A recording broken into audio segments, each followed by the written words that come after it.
Salam damai sejahtera di dalam Tuhan kita Yesus Kristus. Shalom, selamat pagi dan semangat pagi. Jumpa kembali dalam renungan pagi kita untuk hari ini, 29 April 2022.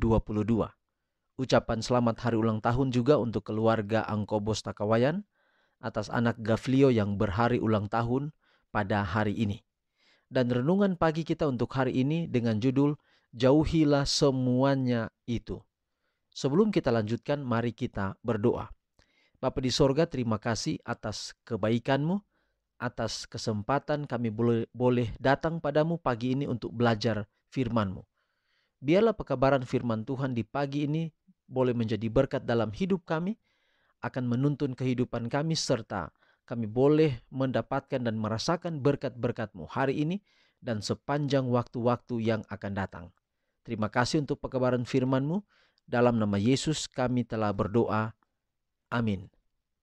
Sekali lagi renungan pagi kita untuk hari ini 29 April 2022 dengan judul Jauhilah Semuanya Itu. Dan ayat firman Tuhan 1 Timotius 6 ayat 19, tetapi engkau hai manusia Allah, jauhilah semuanya itu. Kejarlah keadilan, ibadah, kesetiaan, kasih, kesabaran, dan kelembutan. Sekali lagi 1 Timotius 6 ayat 11, tetapi engkau hai manusia Allah, jauhilah semuanya itu, kejarlah keadilan, ibadah, kesetiaan, kasih, kesabaran, dan kelembutan. 1 Timotius 6 ayat 11. Kenapa ayat ini berkata manusia Allah? Apa maksudnya? Apakah kita manusia adalah Allah? Atau Allah itu adalah manusia? Atau Allah di dalam kita, kita di dalam Allah? Apakah demikian? Bisa kita berkata bahwa Allah dalam kita atau kita di dalam Allah, tetapi manusia Allah maksudnya adalah bahwa kehidupan kita seharusnya menampilkan tabiat Allah atau karakter Allah. Itu yang disebut dengan kita adalah manusia Allah. Mungkin ada pengertian lain tetapi saya tidak bahas di sini, tetapi kira-kira itu, kalau kita adalah manusia Allah artinya bahwa seharusnya kehidupan kita sama seperti Yesus, sama seperti Allah dalam hal karakter kita, dalam hal perilaku kita, dalam hal sikap kita. Waktu kita sekarang ini singkat. Kita hanya sekali melewati dunia ini. Sementara kita berjalan, marilah kita memanfaatkan hidup itu sebaik-baiknya. Tugas terhadap mana kita dipanggil tidak menuntut kekayaan atau kedudukan sosial maupun kesanggupan besar. Tugas itu hanya menuntut roh penyangkalan diri, pengorbanan, dan tujuan yang teguh. Sebuah lampu, betapapun kecilnya, kalau dijaga tetap menyala akan dapat dijadikan sarana untuk menyalakan banyak lampu yang lain. Lingkaran pengaruh kita mungkin kelihatan sempit, kemampuan kita kecil, kesempatan kita sedikit, perolehan kita terbatas. Namun kita memiliki kemungkinan yang luar biasa melalui penggunaan dengan setia akan kesempatan dari rumah tangga kita. Kalau kita mau membuka hati dan rumah kita terhadap prinsip ilahi tentang kehidupan, maka kita akan menjadi saluran arus kuasa yang memberi kehidupan. Dari rumah kita akan mengalir arus penyembuhan yang membawa hidup dan keindahan serta buah-buah yang sekarang ini kering dan tandus. Banyak orang yang menyebutkan dirinya umat Allah tidak lebih daripada hanya manusia moralis. Mereka telah menolak pemberian satu-satunya yang menyanggupkan mereka untuk menghormati Kristus dengan mewakili Dia ke dunia ini. Pekerjaan Roh Kudus bagi mereka merupakan suatu pekerjaan yang aneh. Mereka bukanlah pelaku sabda itu. Prinsip-prinsip surga yang membedakan orang yang bersatu dengan Kristus dengan orang yang bersatu dengan dunia hampir-hampir tidak dapat dibedakan. Orang-orang yang mengaku sebagai pengikut Kristus bukan lagi umat yang terpisah dan asing. Garis pembatasan tidak jelas. Kebenaran Kristus tidak akan menutupi satu dosa yang didambakan. Setiap tindakan dihakimi oleh motif yang menggerakkannya. Hanya perkara yang sesuai dengan prinsip-prinsip hukum Allah akan berdiri pada masa penghukuman. Jadi saudara, menjadi manusia Allah adalah bahwa kita tidak perlu muluk-muluk untuk hidup di atas dunia ini. Kita tidak perlu muluk-muluk untuk menjadi seorang Kristen yang sejati. Kehidupan Kristen yang sejati adalah kehidupan yang menurut benar-benar tentang tabiat Allah. Apa yang harus kita tampilkan di atas dunia ini? Bayangkan saudara, kita ini menyebutkan diri sebagai pengikut Yesus. Tetapi Yesus jalan ke kanan, kita jalan ke kiri. Yesus pelihara hari Sabat, kita tidak mau pelihara hari Sabat. Kita berkata hari Sabat itu untuk orang Yahudi saja. Nah, ini panggilan kepada kita. Apa yang Yesus ajarkan tentang banyak hal di dunia ini dari firman Tuhan yang kita pelajari. 2 Timotius 3:16 berkata, semua tulisan atau segala tulisan yang diilhamkan Allah, segala atau semua atau seluruh, memang bermanfaat untuk pertama mengajar, kemudian untuk yang kedua menyatakan kesalahan. Apakah Alkitab hanya menyatakan kesalahan? Tidak saudara. Yang ketiga, tujuan dari segala tulisan adalah memperbaiki kelakuan. Lalu yang keempat, firman Tuhan akan membawa kita pada kebenaran, akan mendidik kita. Mendidik artinya kita menjadi murid. Di sana ada proses pemuridan dan firman Tuhan akan mengarahkan itu. Jadi sederhananya adalah kalau kita adalah pengikut Yesus, kita akan mengikuti jejaknya. Dia ke kiri, kita ke kiri. Dia ke kanan, kita ke kanan. Dia ke tempat yang berbatu, kita ke sana. Di tempat yang berlumpur, kita ke sana.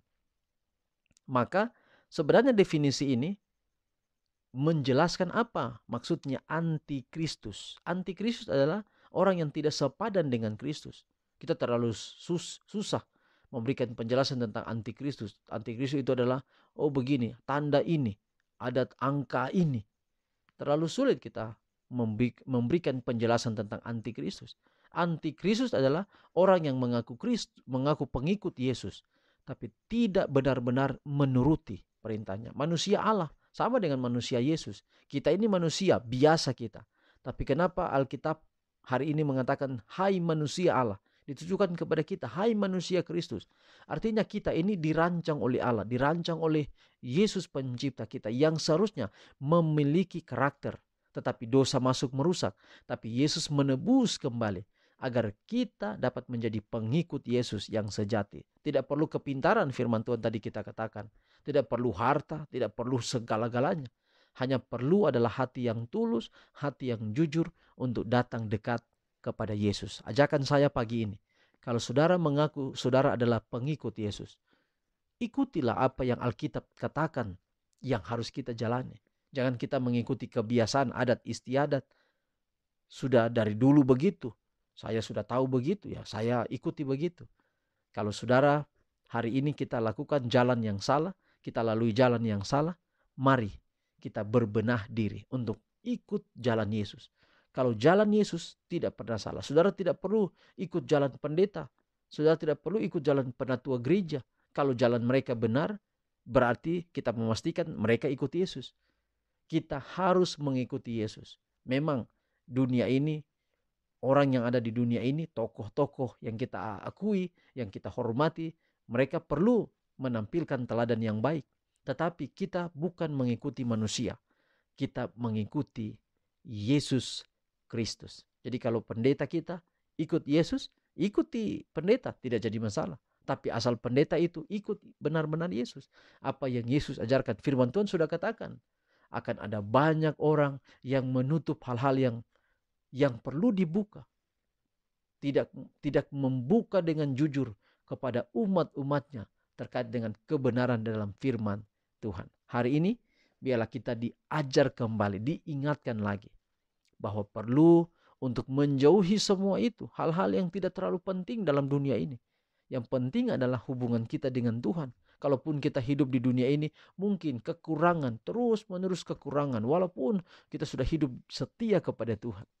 Tapi kalau Tuhan izinkan itu terjadi terus untuk iman kita bertumbuh, bertahan di dalam Dia. Pelihara iman itu, saudara. Yakin bahwa suatu waktu nanti saudara akan terima upah di dalam kerajaan sorga. Inilah menjadi harapan dan doa saya bagi saudara, tetapi kiranya ini menjadi juga harapan dan doa saudara-saudara. Mari kita akhiri dalam doa kita berdoa. Bapa di sorga, terima kasih kebenaran yang indah hari ini. Kami mengaku sebagai pengikut Yesus. Tapi kadang-kadang kami tidak mau ikut jalan-jalan Yesus. Kami mau ikut jalan sendiri. Kami mau ikut jalan gereja kami. Kami mau ikut jalan pendeta kami. Tapi hari ini kami diajar bahwa kami ingin mengikuti jejak Yesus. Kalau pendeta kami ikut jejak Yesus, kami mau ikut dengannya karena pasti kami melalui jalan yang sama. Tapi kalau tidak, kami mau belajar firman Tuhan agar kami menemukan jalan dan kebenaran dan hidup, yaitu Yesus Kristus.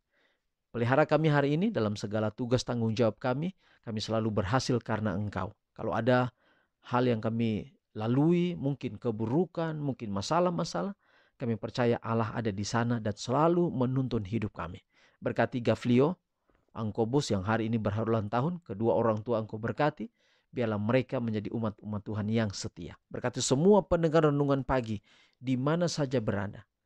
Tuhan memberkati, khusus bagi saudara kami yang ada di Rusia, yang ada di Ukraina. Tuhan berkati mereka dengan berkat-berkat-Mu, agar mereka dilimpahkan kasih-Mu dalam tengah masalah dihadapi. Berkati pemerintah kami, berkati gereja kami, berkati para pendeta yang melayani, berkati para petugas pemerintah di berbagai tingkatan sampai kepada semua ASN. Tuhan juga memberkati. Pekerjaan kami hari ini, kami sekali lagi taruh dalam tangan Tuhan. Terpuji nama Tuhan, dalam nama Yesus kami telah berdoa. Amin. Saudaraku, demikian pekabaran hari ini. Tuhan memberkati kita semua. Shalom.